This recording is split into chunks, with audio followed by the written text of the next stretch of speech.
Everybody, today we're going to talk about remote teaching and learning, which is something that most of us are doing now or have been doing in the past through no choice of our own. So I'll first talk about the challenges for our students, and then I'll talk about challenges for us, and then hopefully find some solutions. So our students are challenged because they don't have any kind of direct involvement with us or their classmates, both of which are important for their learning.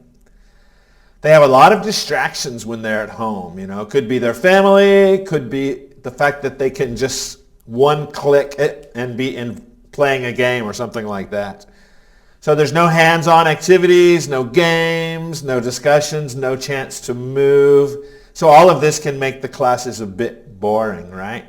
And then on top of all of that, we have Zoom burnout, which is an actual thing. For teachers, we have the same problem in that we have this lack of direct involvement with the students as well as with other teachers. We don't get to give that feedback, and we don't get to learn from other teachers and things. This lack of direct involvement gives us, we're not able to control our students as well. So if the student gets up and just leaves the class, I can't really do anything about it as a teacher, right? So teachers might feel that they have a lack of support or that they didn't get the proper training because this happened so suddenly. Feedback is a problem for ongoing and summative, and we'll talk a little bit more about this in a second. And teachers also suffer from Zoom burnout. So Zoom burnout is when you're online all day and your eyes get all blurry and your back starts to hurt and all kinds, you get tired and that kind of stuff. So we're all suffering a little bit from that. Oops. So what are some suggestions? Let's look at these briefly, and then I'll go into a little bit more detail about them. So suggestion number one, I'm not going to go into too much detail, but if you can get parental support, that's fantastic. If you can get the parents on board with you to actually help you, that's fantastic. Now it means that you're going to need to teach them. So what do you need them to do? You have to teach them what to do, which means an extra Zoom session or an extra, an extra email or something. My next suggestion is to get the students actually involved in the class. This is not the time for you to just talk, but we do want to get the interactive class, which you would usually have, right? We want to make our online sessions shorter because just staring at the screen for an hour is boring, right? Set up your room appropriately, which we'll talk about, and then what kind of platform tools can we actually use. And I'm in a meeting right now, and I'll show you what I'm talking about as we go through. So how do I get my students involved? Just like I would in a normal class, by asking direct questions and using their names.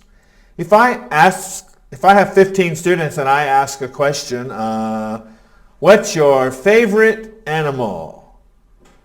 Who's going to answer? Maybe no one, right? So or maybe the same student will answer again and again and again. So I want to instead pick a student and ask them a direct question. So here's my student today. So Laura, what's your favorite animal?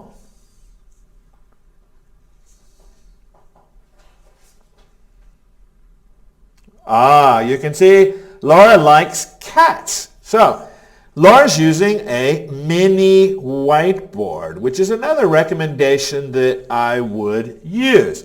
So let's say you don't want to unmute your students, then they can simply write it down on a mini whiteboard. But you may also want to get them to speak. So up to you. But definitely ask direct questions to your students.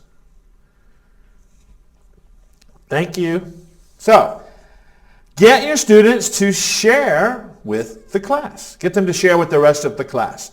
So when you have that 10 or 15 minutes of offline, what were they doing? So were they working on a worksheet? Get them to share some answers. Were they drawing a picture? Get them to share their picture. You can also put them in groups, but we'll talk about that more in a second. So use video if possible. So you can see here that I've got Laura on the video. I really like to see her smiling face. I like to see whether she can understand or not. Now, it may not be possible depending on the bandwidth. One reason I like video is because I can ask a yes/no question. I can say, Laura, I prefer dogs. Or I can ask the whole class, I prefer dogs. Who likes dogs? Give me a thumbs up if you like dogs, or raise your hand. Very good. So thumbs up, yes. Thumbs down, no. True. So all kinds of ways I can communicate with the video as well. So if you can use the video, use it. So let's talk about the balance of online and offline. So 50 minutes can be a long time to be in what we call FaceTime with somebody online, right? So looking at your teacher for 50 minutes, it can be really boring, right? So try to do a balance where you're doing 15 to 20 minutes in FaceTime.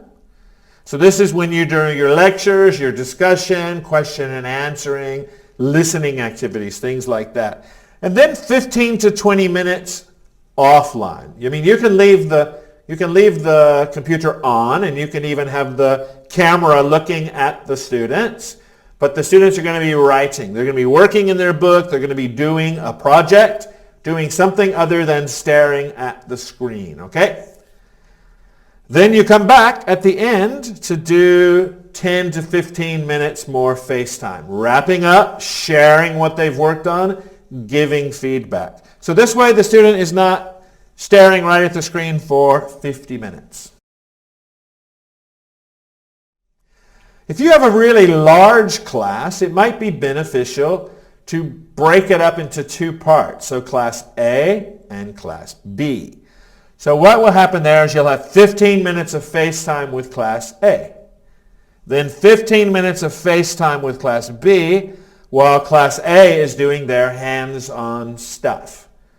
Come back, 15 minutes wrap up with class A while class B does their hands-on, and then the wrap up for class B. Can be a little bit confusing, and you'll have to do a little bit extra scheduling, right, to get that extra 15 minutes in there. So it might not be possible, but it's nice to teach a smaller class. If you have 30 students, remote teaching becomes very challenging.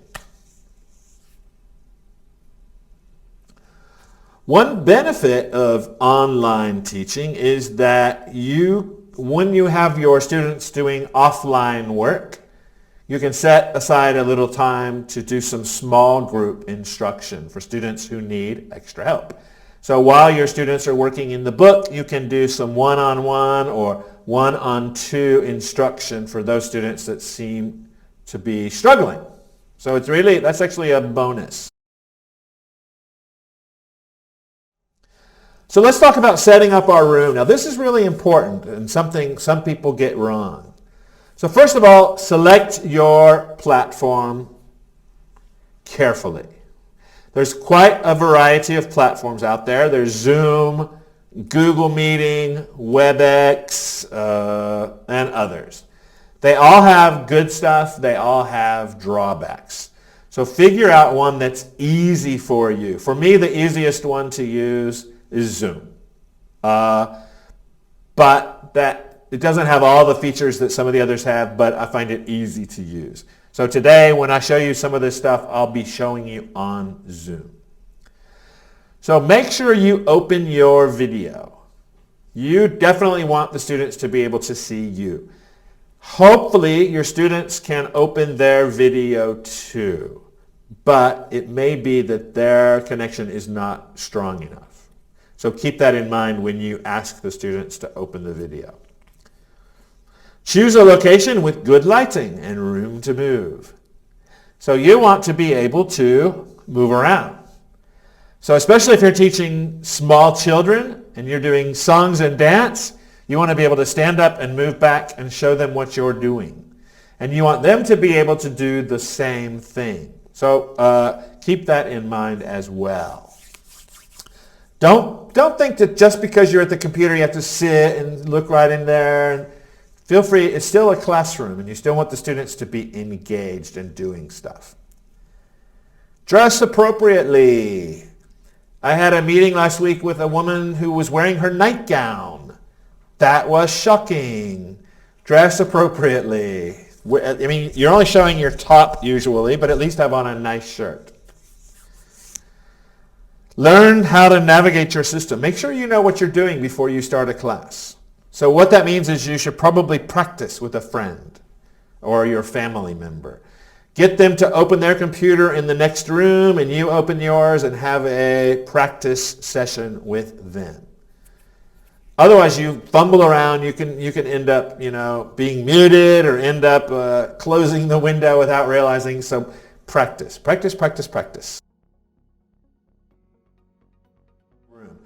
What devices are your students using? Ask them, find out. Are they on a phone, tablet, computer? Are they on a Mac, PC?